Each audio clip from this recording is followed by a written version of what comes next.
Você é o Fábio. Fábio e você é a Alessandra. Alessandra. Conta pra gente, para todos eles, sua história, sua condição quando você chegou ao Universal, como estava a sua vida, a sua condição de vida, o que vocês viviam, como está hoje, o que você fez para mudar? Sim, senhor. Bispo, eu cheguei na igreja como a maioria das pessoas chegaram, com a vida destruída. Eu era viciado em drogas, eu era traficante, eu era bandido, e com desejo enorme de me matar, de me suicidar. Foi assim que eu cheguei na Igreja Universal. E chegando aqui na igreja, eu ouvindo a palavra, eu ouvindo o que era pregado no altar, eu comecei a praticar a palavra de Deus, comecei a botar em prática aquilo na minha vida. E Deus, Ele começou a trabalhar na minha vida. Deus, Ele começou a mudar a minha vida. Eu trabalhava de empregado, trabalhava de funcionário, ganhava um salário mínimo, e eu comecei ali fazendo meus votos, fazendo meus desafios, fazendo fogueira santa, e Deus começou a mudar a minha vida.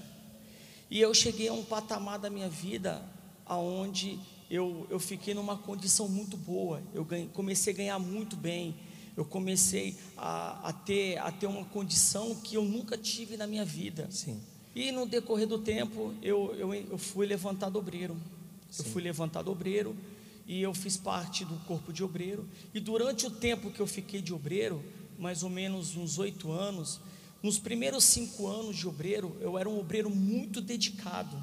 Eu era um obreiro que eu fazia tudo. Eu era um obreiro que eu estava sempre à disposição de tudo e de todos. Sim. Até quando eu conheci a minha esposa, a gente casou.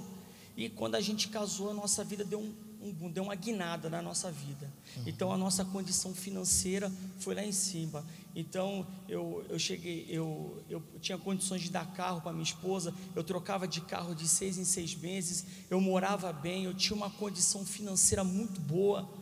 Só que o que aconteceu? Quando eu cheguei num patamar da minha vida, eu comecei a olhar o altar como um fardo. Por quê? Porque eu achava que eu já não precisava fazer o que tinha que ser feito. Eu comecei a desprezar o altar. Quando chegava a fogueira santa, começava a vir aquelas vozes dentro de mim: você não precisa fazer, porque você já tem. Você não precisa mais ir para o altar. Faz uma oferta, dá uma oferta. Um Jacó mesmo, né? Sim, senhor. Então isso eu fazia. Então tinha campanha que eu participava, que eu pegava um envelope. Por quê? Porque na época todo mundo me conhecia. Então, poxa, a pessoa ia ver: pô, o Fábio não está participando da fogueira santa, tem alguma coisa errada. Então eu pegava um envelope com um valor até expressivo, só que quando chegava no dia de cumprir, ou eu colocava um envelope vazio, ou eu colocava um cheque sem fundo. Eu dava um cheque e depois eu ia lá e sustava o cheque. Aí começou a minha decadência espiritual. Sim. A minha decadência começou aí. Por quê? Porque como eu comecei a desprezar o altar, eu comecei a ver o altar como um fardo. Eu comecei então a ter outro tipo de pensamento. Eu comecei a trair a minha esposa. Eu, como um obreiro, eu uniformizado. Que isso? Eu vinha com a minha esposa para a reunião. Ela entrava para a reunião, eu encontrava com minha amante aqui fora, a gente ia para o motel, depois eu saía, chegava antes de terminar a reunião, botava minha gravatinha e vinha para o salão trabalhar. Até que chegou um ponto na minha vida que eu não aguentei mais, e eu cheguei, entreguei os pontos, falei: não quero mais, e me entreguei e fui para a rua novamente. Voltei para o tráfico, voltei a usar droga. Eu morava bem, passei a morar debaixo do viaduto. A minha esposa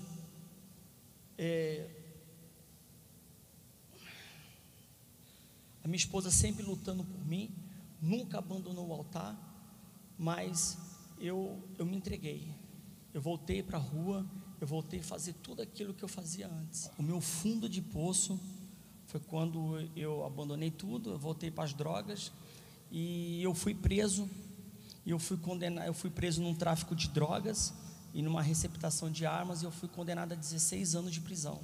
E eu dentro do presídio, ela indo me visitar, e lá dentro do presídio eu fiz um voto com Deus. Falei: meu Deus, se o Senhor me tirar aqui desse lugar, a minha vida, ela vai ser para te servir novamente. a minha vida vai ser para te servir. E aconteceu uma reviravolta no meu processo. O juiz me concedeu uma liberdade provisória. Em 4 meses eu estava na rua. Foi quando eu voltei, fui voltando aos poucos. Minha esposa chegou para mim e falou assim: Fábio, é o seguinte, se você quiser mudar, a gente põe uma pedra em tudo que aconteceu na nossa vida e a gente segue daqui para frente, a gente esquece o passado. Você está disposto? Eu falei assim: eu estou disposto. Então eu voltei, reestruturei Deus restaurou a minha família, Deus restaurou a minha casa, Deus restaurou a minha vida. Hoje, bispo, a minha vida é transformada. Hoje eu sou uma pessoa, o meu caráter mudou. Hoje eu não sou mais Jacó, hoje eu sou Israel. Deus mudou o meu caráter, Deus transformou a minha vida, Deus transformou o meu interior. Hoje eu vejo o altar como algo santo, algo que é muito, o que eu coloco no altar é muito pouco em vista do que Deus tem feito por mim. Então hoje a nossa família está abençoada, hoje a nossa empresa está prosperando, hoje a gente está, Deus tem abençoado a gente dia após dia. Então, bispo, o recado que eu deixo para essas pessoas que são obreiros, que fazem parte da obra, que reflita na sua vida, porque um dia eu falei assim: eu não preciso de ajuda. Quantas vezes o bispo chamava na frente: você que está precisando de ajuda, e eu estava precisando, bispo, e eu estava precisando de ajuda, mas eu não ia, porque todo mundo me conhecia, todo mundo, o que as pessoas iam pensar de mim? Então hoje, se eu preciso de ajuda, eu vou e busco ajuda. E na sua entrega, Deus transformou você e transformou também do lado de fora. Sim, senhor bispo, hoje a nossa empresa está abençoada, hoje a gente mora bem, hoje a gente tem uma vida de qualidade. E como é que você olha para o altar hoje? Hoje eu vejo o altar, é minha dependência, eu dependo desse altar, porque se hoje eu estou aqui contando esse testemunho, é porque Deus, através desse altar, mudou a minha vida. Amém. Deus abençoe vocês, tá?